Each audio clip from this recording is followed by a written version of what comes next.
Hey everybody, today we're going to work on a lacto-fermented carrot and ginger recipe. And lacto-fermentation is a process of naturally fermenting vegetables, and the kind of classic vegetable that's usually fermented is cabbage. So you're basically making sauerkraut, and you could watch our video on lacto-fermented sauerkraut to find that recipe. And all the vegetables that you're going to ferment are going to be wonderful in flavor and just really wonderful for you. But this carrot ginger recipe might be kind of a nice one to try for those people who find like the sauerkraut to be just a little too intense of a flavor. The kind of sweetness in the carrots balances out the acidity and just that kind of kick, that strong flavor. And then the ginger, there's about 2 tablespoons worth of grated ginger, about a 2-inch chunk in there, so not a ton, but enough to give a really nice flavor.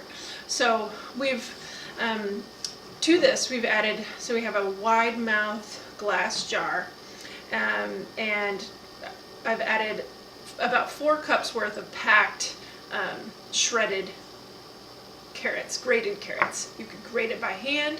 I just ran it through the food processor because that's easy. And then I also just threw in that 2-inch chunk of ginger. To this I added 1 tablespoon of sea salt and then 1/4 cup of whey.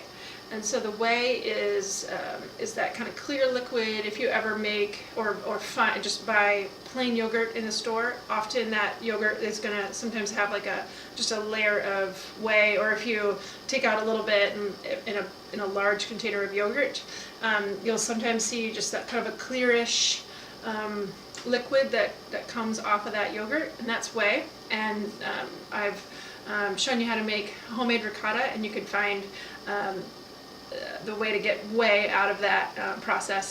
So that's an easy way to get your own and have your own whey on hand for lacto-fermentation. So we're using 1/4 cup or 4 tablespoons of whey. So I added that in here so we have a little bit of liquid. What we're going to do is start to just pound, and that's going to continue to release the juices of the carrots. And again, we're taking about 4 cups of grated carrot, packed in there, so it's about 2 pounds of carrots, and they're pretty juicy, so it's not going to take long to release any more juices. We just want to really pack it in there tightly, and we want the juices to come to about the level of the top of the grated vegetables. So you can use, this is kind of unconventional, my heavy wooden spoon, but like a wooden meat mallet or a just anything kind of heavy that you could use to pound a little bit. And so our lacto-fermentation, this natural fermentation process, not only preserves the vegetable and makes it last longer, but it also kind of ennobles the vegetable and makes the vegetable healthier for you. So it's what happens is as the vegetable ferments, just certain other nutrients are released. That lactic acid is going to encourage the vegetable to sort of break down. It's going to make it easier to digest and better on your digestive system because of the probiotics, the natural bacteria that are going to be in your fermented vegetable, in this case carrot ginger, and just really, really healthy for you. So many cultures have a very routine consumption of fermented vegetables. Think of like kimchi in kind of Korean cuisine, or even in French cuisine, the wine, the cheese, the bread that's like the original bread that was naturally fermented, and so many others, sauerkraut in various cultures. You would hardly go a meal without having some sort of fermented vegetable, and that's because it's really healthy for you.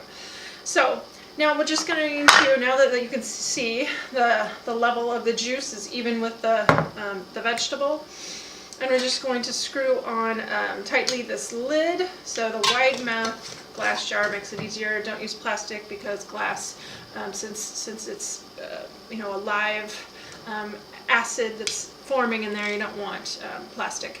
And we're going to allow this to sit now at room temperature for 3 days. And I'm just going to kind of set it off and forget about it. And after 3 days, then I will put it into cold storage in my refrigerator. And I leave it in cold storage because it won't be sealed.